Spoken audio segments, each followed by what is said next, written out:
Perumahan dan Permukiman atau Disperkim Pemkot Bandar Lampung mengaku pihaknya telah menerbitkan sebanyak 513 persetujuan bangunan dan gedung atau PBG. Kepala Disperkim Pemkot Bandar Lampung Yusnadi Ferianto mengatakan PBG itu dimanfaatkan masyarakat Kota Bandar Lampung baik untuk investasi maupun rumah hunian atau perumahan. Bangunan yang dibangun dan diterbitkan PBG-nya biasanya terdiri dari bangunan seperti perumahan, hotel, gedung, dan ruko. Menurut Yusnadi, perumahan merupakan pembangunan yang paling banyak menerbitkan PBG di tahun 2024 lalu. Di Bandar Lampung, kecamatan yang mulai berkembang pembangunan perumahan yakni di Kecamatan Kemiling, Sukabumi, Sukarame, dan lainnya. Ia menjelaskan, setidaknya memerlukan waktu selama 3 minggu agar suatu bangunan mendapatkan izin PBG. Menurutnya, saat ini pengembang atau investor bangunan baru di Bandar Lampung sudah harus memiliki atau menerbitkan PBG. Dengan sudah diterbitkan PBG, pihak pengembang sudah wajib memberikan retribusi ke Pemkot Bandar Lampung. Ia menambahkan, dalam hal terbitan PBG, pihak yang berwenang ialah Dinas Penanaman Modal dan Pelayanan Terpadu 1 Pindu atau DPMPTSP. Di samping itu, Yusnadi juga mengaku pihaknya telah menerbitkan sebanyak 30-40 persetujuan bangunan gedung atau PBG hingga akhir Januari tahun 2025 ini. Dengan capaian tersebut, tahun ini Disperkim Pemkot Bandar Lampung menargetkan retribusi penerbitan PBG senilai 14 miliar. Kendati begitu, ia optimis pihaknya bisa mencapai target retribusi tersebut pada tahun 2025 ini. Kemudian, pihaknya juga terus mendorong investor di kota setempat agar melakukan penerbitan PBG. Ia mengatakan, bangunan di Bandar Lampung yang sudah memiliki PBG bisa dipastikan bangunan tersebut berstatus legal. Selain itu, hal itu juga dapat memastikan penyelenggaraan bangunan gedung tersebut memenuhi standar yang menjamin keselamatan dan kenyamanan. Selain itu, untuk kesehatan dan kemudahan bagi penggunanya, PBG juga berguna untuk mendata keberadaan rencana bangunan gedung. Maka dari itu, ia terus mendorong pihak investor agar tertarik melakukan pembangunan dan menerbitkan PBG di Bandar Lampung.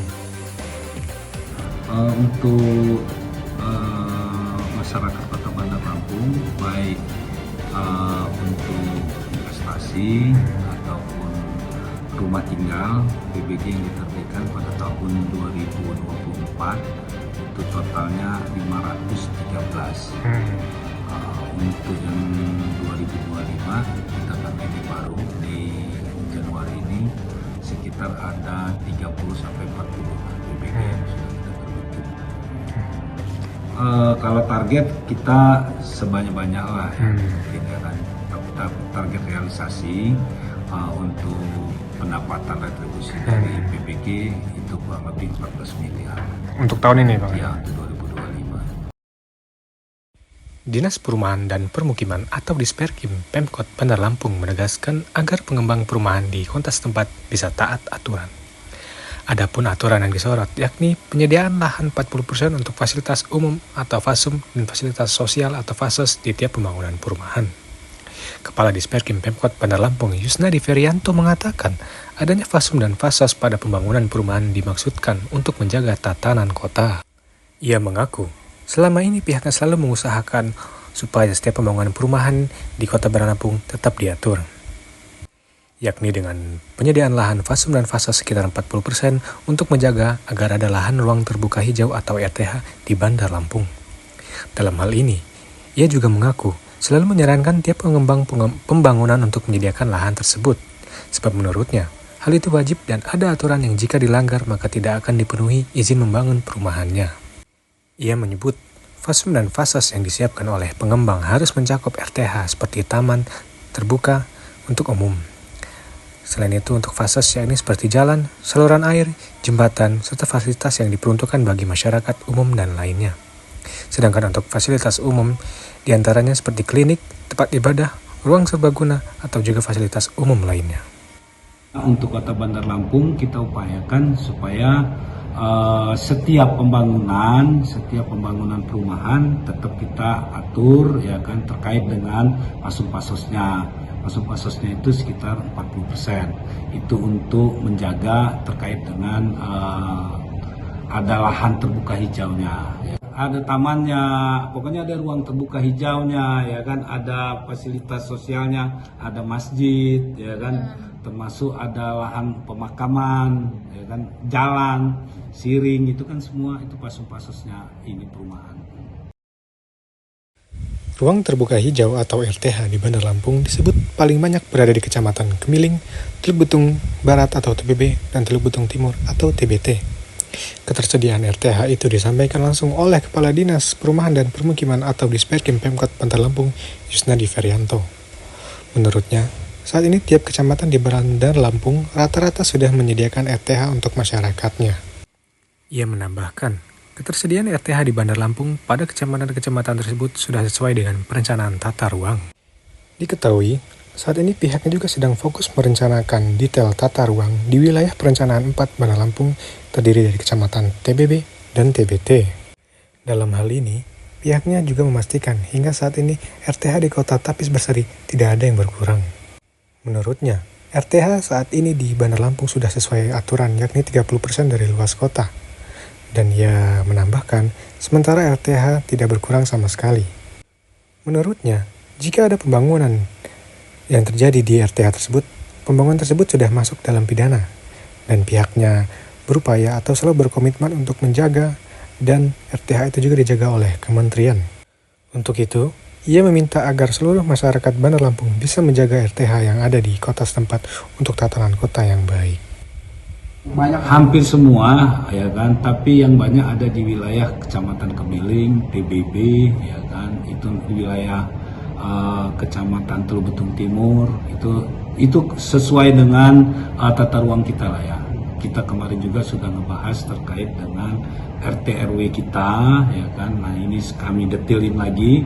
Mudah-mudahan rencana detail tata ruang kita juga selesai sampai di WP 4 kemarin kita sudah bahas, ya kan, di WP 4 itu Kecamatan Teluk Betung Timur dan Kecamatan Teluk Betung Barat. Ya pokoknya kalau untuk ruang terbuka hijau RTH itu nggak boleh dibangun, keras sudah, nggak mungkin ada izinnya sama kita. Jadi RTH itu, ya kan, tidak boleh dibangun sama masyarakat. Yang ada kita harus jaga, karena itu adalah kebutuhan kita untuk masyarakat Kota Bandar Lampung. Ketika nanti RTH kita udah nggak ada, kita susah juga, ya kan. Banjir, kan ini, ya kan, udara kita juga. Ya pokoknya banyak pengaruhnya. Prinsipnya kita warga Kota Bandar Lampung harus menjaga itu, ya kan. Sebanyak 700 rumah tak layak huni di Bandar Lampung diusulkan akan dibedah pada tahun 2025 mendatang. Hal itu dilakukan menyusul tidak adanya program bedah rumah yang dilaksanakan oleh Pemkot Bandar Lampung tahun 2024 ini. Kepala Disperkim Pemkot Bandar Lampung Yusnadi Ferianto mengatakan, usulan rumah untuk dibedah itu berdasarkan usulan tahun ini. Diketahui, usulan 700 rumah untuk dibedah pada tahun 2025 mendatang itu merupakan hasil dari usulan tahun 2023 lalu. Menurutnya, tahun 2023 pihaknya telah mengusulkan sekitar 1.000 unit rumah. Namun saat itu yang disetujui hanya 330 rumah untuk dibedah. Lalu sisanya yakni 700 lebih rumah diusulkan untuk tahun ini. Namun pihaknya mengaku tahun ini pihak Pemkot Bandar Lampung belum bisa merealisasikan bedah rumah. Ia mengaku saat ini pihaknya masih menunggu informasi dari pusat maupun provinsi. Namun karena batas waktu sudah 2 bulan lagi menuju tahun 2005, pihaknya memastikan program bedah rumah tahun 2024 ini tidak akan dilaksanakan. Selain kemampuan APBD Pemkot sendiri, realisasi program bedah rumah juga dilaksanakan atas bantuan Pemprov dan juga pemerintah pusat. Dalam hal ini, ia mengaku saat ini juga masih menunggu informasi lanjutan dari pihak Pemprov Lampung. Tapi karena batas waktunya udah tinggal sisa 2 bulan, sepertinya ya kayaknya nggak ada di tahun ini. Mudah-mudahan di tahun 2025 lah ya. Untuk di Kota Bandar Lampung sendiri kita 2025 akan kita anggarkan, kita coba nanti, ya kan, bedah rumah yang dari Kota Bandar Lampung. Kan data yang ada sekarang hampir 700 rumah lah ya, 700 rumah. Tapi secara bertahap kita akan lihat baik bantuan dari pusat ataupun provinsi ataupun yang dari Kota Bandar Lampung.